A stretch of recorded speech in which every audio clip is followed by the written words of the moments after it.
Rise, Sir Alexander.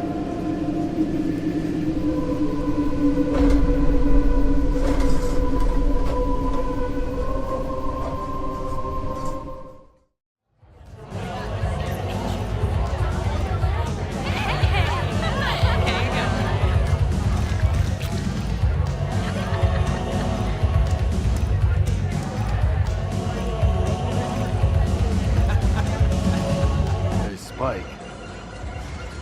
See, I beat your high score on the,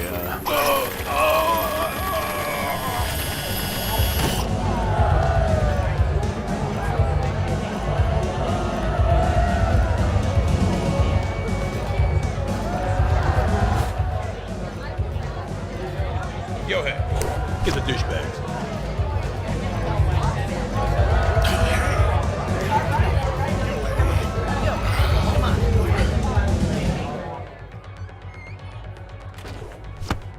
Police, dickhead.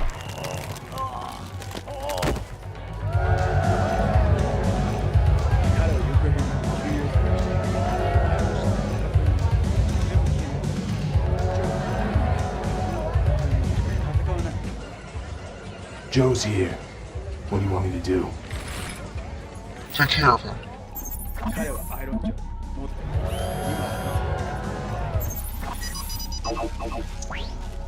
Jess, cut the music. Copy that. I'm looking for the owner of this fine establishment. Also most likely a murderer. Anyone see him?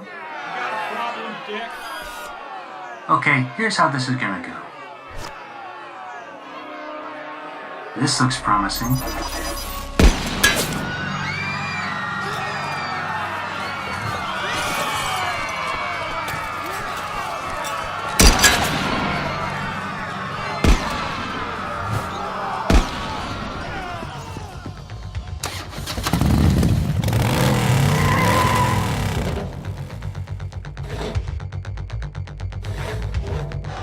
This all the guys you brought?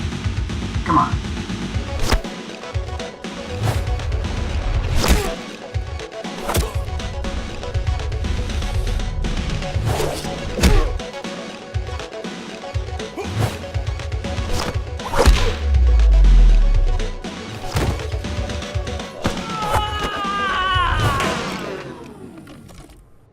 That's it?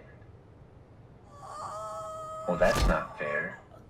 Hello, I am the producer, writer, and co-director of Bitter Heart. My name is Jason Turner, and I am going to introduce some of the action beats in this project. This was a very low-budget project, so we had to scrape everything together that we could to make it work. And a lot of the tricks that you see are in camera. Now, what I wanted to establish is this is kind of a futuristic world, kind of a RoboCop meets Blade Runner. So this is a world where humans can be cybernetic. Certain people have mechanical body parts. I also am a huge fan of the Terminator film, the first film. I love the second one as well, but the first Terminator was like a religious experience for me when I saw it at a drive-in as a young boy. So I wanted to pay a little homage to that. So the hand crush sequence is a nod to the Terminator crunching the bouncer that tries to stop him, a cybernetic guy walking through a crowd of dancers. One thing I think is important in action scenes is to establish your location. You let the audience soak it in. By doing this, you're establishing the stakes, the people, and potential characters. You have to let the people know who's there. Now, this particular bouncer here is named Yohei, and he kicks out some guys. And what we're doing is we're showing that he's kind of in charge.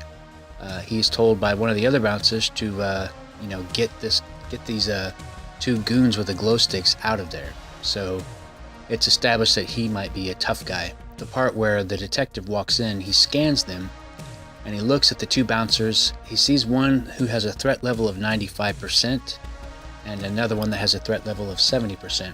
Again, this is a slight nod to the Terminator, scanning a bio readout of somebody to see what they're capable of. So that comes into play later. One thing I did on this film was I wore a lot of hats. I literally was the main character, the detective. I played one of the dancers, in fact, the dancer who gets smacked in the head and kicked out. And then I also played the Dark Rider in a scene where he's shooting the weapon. And that's me. Those are all three me, but the way it's edited, it looks like there's a lot of people there. These were minor stunts, but did require a firearms handler and someone who could take off on a motorcycle quickly. Again, that was me. I kind of wrote around what I could physically do and what the props I had access to were, which were some blank firing pistols and a motorcycle with some cool armor and gear. The super punch was achieved with a high frame rate. It was a compressed air can out of frame to move the actor's hair, and creative editing and really good sound design finished it off. And finally, the 70% threat guy decides that even though my character got shot in the head, he's going to just go ahead and take a wild punch at him, even though he's got a metal face. And he pays for it with a hilarious expression. And it's always good to add humor when you can, because if you make the audience laugh, if you add some moments of levity to your action scenes, then it makes you care about the characters a little bit more. And even though this character is kind of mysterious and he's wearing a helmet all the time, you kind of, he's kind of a smart ass. You kind of like him a little bit. So if anybody has any questions, we'll go from there.